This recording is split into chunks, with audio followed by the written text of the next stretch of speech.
प्यारे बच्चों को मेरा प्यार भरा नमस्कार।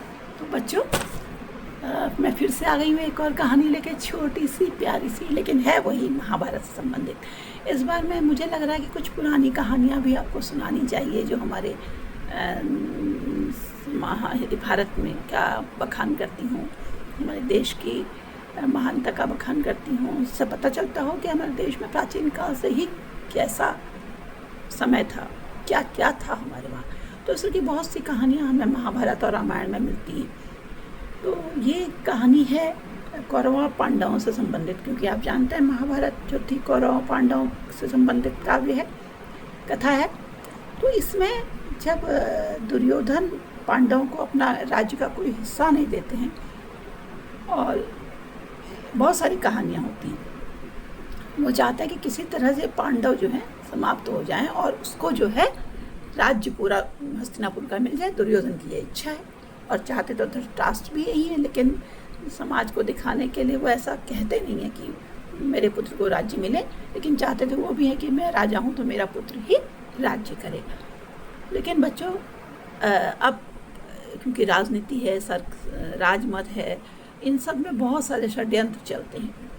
एक दूसरे को नीचा गिराने के लिए, एक दूसरे को समाप्त करने के बहुत सारे कार्यक्रम चलते हैं। दुर्योधन के एक मामा, यानी उसकी माता जो मम्मी गांधारी नाम की माता थी, उनके भाई गांधार नरेश वो होता है। तो वह जो शकुनी मामा के नाम से प्रसिद्ध होता है, शकुनी होते हैं गांधार राजा। तो वो कई तरह की चालें बीच बीच में चलते हैं और दुर्योधन उनका बहुत कहना मानता है। धृतराष्ट्र भी मन ही चाहते हैं कि क्योंकि मामा है उनका तो उसके पक्ष में ही करेगा, इसलिए वो जो कर रहा है करने दें। तो अप्रत्यक्ष सहयोग धृतराष्ट्र का भी उनको होता है। तो बच्चों, एक बार ये लोग चाल चलते हैं जब पांडव लोग सब विजय यात्रा पर गए होते हैं और बहुत सारे राज्यों को जीत कर अथाह धन संपत्ति लेकर आने वाले होते हैं। उससे पहले ही शकुनी एक ऐसी चाल चलते हैं कि अब अगर युधिष्ठिर आ जाएंगे और वह विजय यात्रा पूरी करके आएंगे तो सबको दिखाने के लिए राज्य उनको देना ही पड़ेगा, और अगर राज्य उनको दे दिया तो फिर दुर्योधन के हाथ से तो गया। तो शकुनी उनको ये कहते हैं कि एक बहुत अच्छे शिल्पकार हैं, भवन निर्माण में बहुत एक्सपर्ट हैं। हाँ, तो उनको पुरोचन नाम है उनका, उनसे जो है एक ऐसा घर बनाते हैं, ऐसा ग्रह बनाते हैं जो कि लाख से बना और तुरंत चिंगारी लगते ही समाप्त हो जाए। तो वारणावत नाम की एक जगह है जहाँ पर शिव का एक बहुत बड़ा त्यौहार होने वाला होता है। बहुत सारी जनजातियाँ वहाँ कर उस त्यौहार को बहुत धूमधाम से मनाती हैं। उस पर्व को मनाने के लिए बहुत सारी जनजातियाँ आती हैं जो कि हस्तिनापुर के राज्य में थी। तो वो वहाँ पर वारणावत में एक ऐसा बड़ा महल बनाते हैं जिसे लाक्षागृह के नाम से बाद में जाना गया, लेकिन उस समय वो वारणावत के महल के नाम से जाना जाता है और किसी को पता नहीं होता कि वो लाख का बना है। सिर्फ कर्ण, दुर्योधन और ये शकुनी को पता होता है और पुरोचन जिसने वो बनाया होता है। तो बड़े महान शिल्पी होते थे पुरोचन। तो उन्होंने वो लाक्षागृह शकुनी ने उनसे बनाया और दुर्योधन से कहते हैं कि जब वो विजय यात्रा करके आएंगे तो उनको हम वहाँ भेजेंगे। और उसके पिता से कहते हैं कि वहाँ एक बहुत बड़ा जो पर्व होने वाला है उसमें, क्योंकि आप उसको युवराज बना चुके हैं युधिष्ठिर को, तो युवराज को वहाँ भेज देंगे उस पांचों पांडवों को। उनके विजय यात्रा करके भी आए हैं तो जनता, जो जनजाति के लोग हैं, जो जनजातियों के प्रजा है, वो भी अपने युवराज को देख लेंगी। ऐसा उनका कथन होता है। तो धृतराष्ट्र मान जाते हैं और कर्ण जो है इसका विरोध करता है, कहता है कि ये मामाश्री, वीरों को युद्ध में अपनी वीरता दिखानी चाहिए, छल कपट नहीं करना चाहिए। लेकिन शकुनी कहते हैं कि राजनीति में सब कुछ मान्य है। दुर्योधन भी उसको सम्मान करता है, लेकिन क्योंकि दुर्योधन ने कर्ण को मान सम्मान दिया होता है, अपनी मित्र बनाया होता है, इसलिए कर्ण उसका विरोध तो करता है लेकिन उसका साथ नहीं छोड़ने को मजबूर होता है।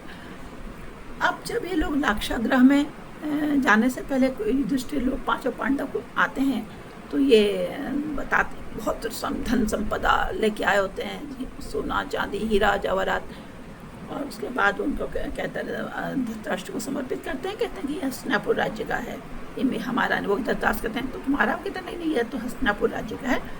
तो धृतराष्ट्र कहते हैं कि चलो फिर देखो तुम अब यहाँ से वारणावृत में जो पर्व होने वाला है, इस बार तुम लोग विजय यात्रा करके आए तो अपने वहाँ की जनता से भी मिल लो। वो लोग तैयार हो जाते हैं। कहते हैं, दुर्योधन कहता है, मैंने आपके वहाँ के लिए एक बहुत खूबसूरत महल बनाया है, आप जिसे देखेंगे पुरोचन ने बनाया है, बहुत ही खूबसूरत महल है, आप उसको देखते ही रह जाएंगे। युधिष्ठिर कहते हैं कि अगर मेरे भाई को इससे खुशी मिलती है तो मैं ज़रूर जाऊँगा अपने उस पर्व में शामिल होने। इसलिए वो सारे पाँचों भाइयों के साथ वहाँ जाने को तैयार होते हैं। अब विदुर अपने को गुप्तचरों से पता लगता है कि वो जो भवन है, वो महल जो है वो लाख का बना हुआ है, और ये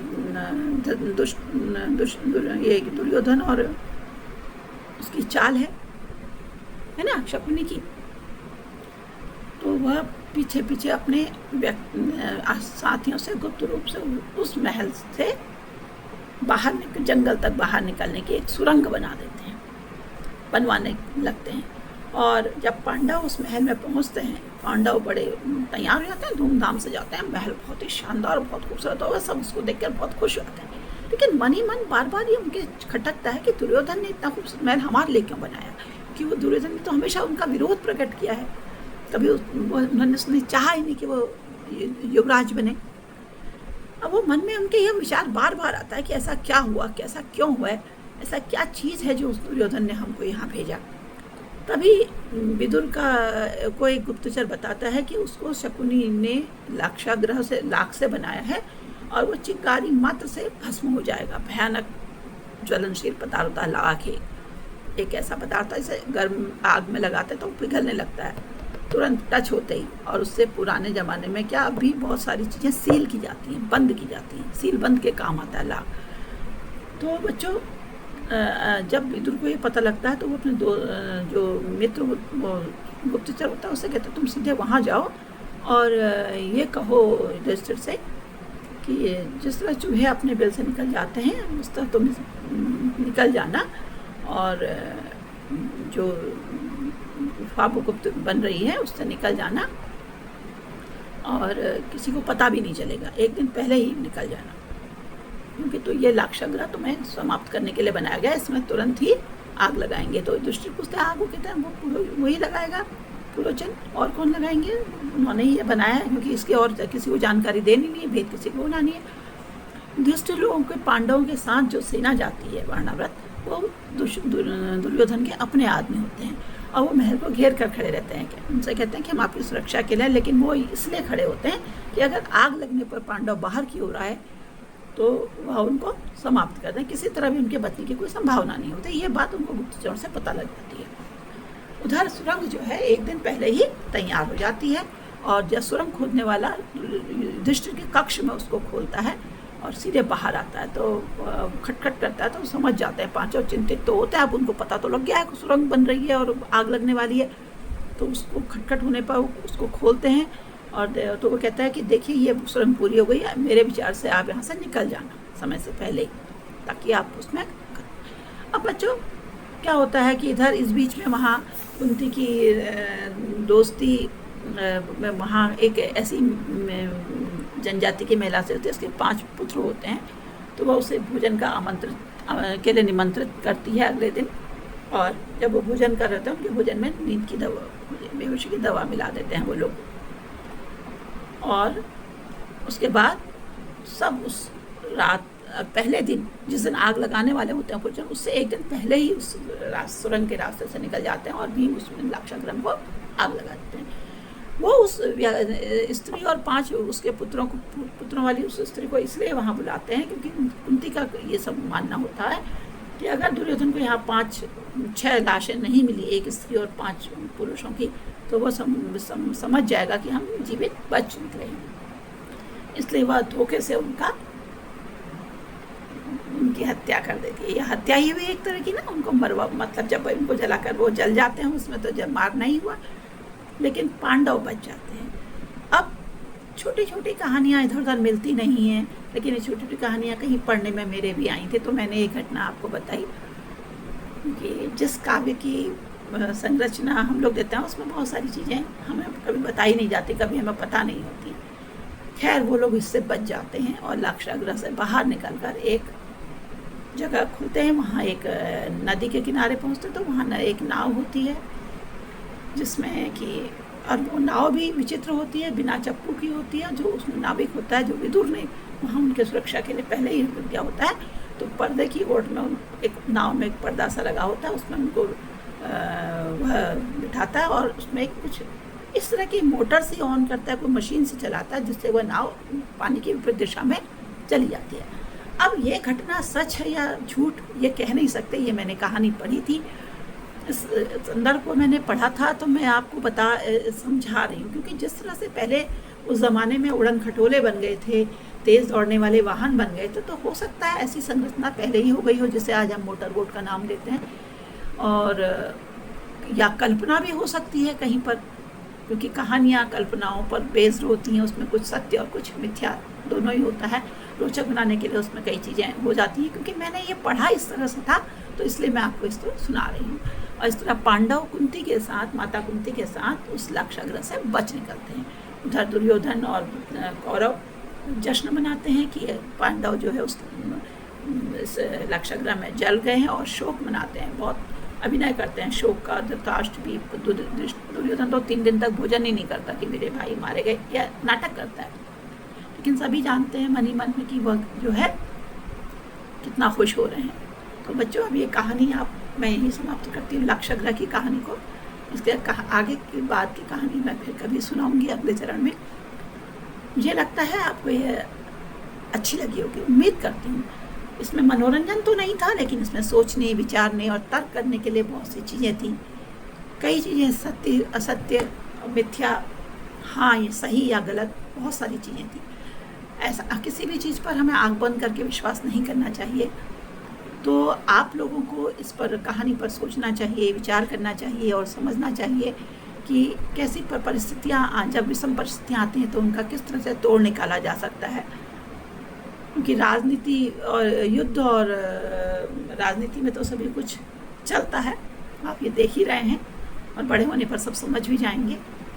तो मैं उम्मीद करती हूँ कि आप ये कहानी को पसंद करेंगे, इस पर मंथन करेंगे, बच्चों से, अपने दोस्तों से बातचीत करेंगे, मैम से इसके बारे में चर्चा करेंगे।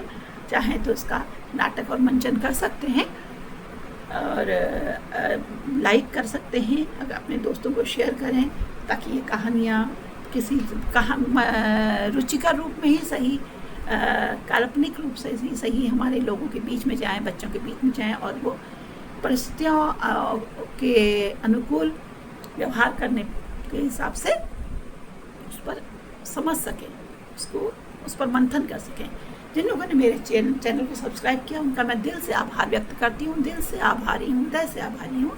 और जो लोग मेरे चैनल में नए हैं, उनसे आग्रह करती हूँ, ये निवेदन करती हूँ कि वो मेरे इस चैनल को अवश्य सब्सक्राइब करें, जिससे ये कहानियाँ हमारे आज के बच्चों को के हाथों में मिलें। क्योंकि मोबाइल और टीवी तो सभी के घरों में हैं, बच्चे यूट्यूब खोलते ही हैं, तो कुछ उल जलूल चीज़ें न खोलकर इन कहानियों को सुने, इन चीज़ों को समझें, तो उनके लिए अच्छा होगा। और ये कहानी अनंत काल तक, कहानियाँ का संसार, ये कहानियाँ चलती रहेंगी, चलती रहेंगी, चलती रहेंगी। और मैं जल्दी एक नई कहानी लेके आऊँगी आपके समक्ष। तब तक आपसे विदा लेती हूँ, नमस्कार।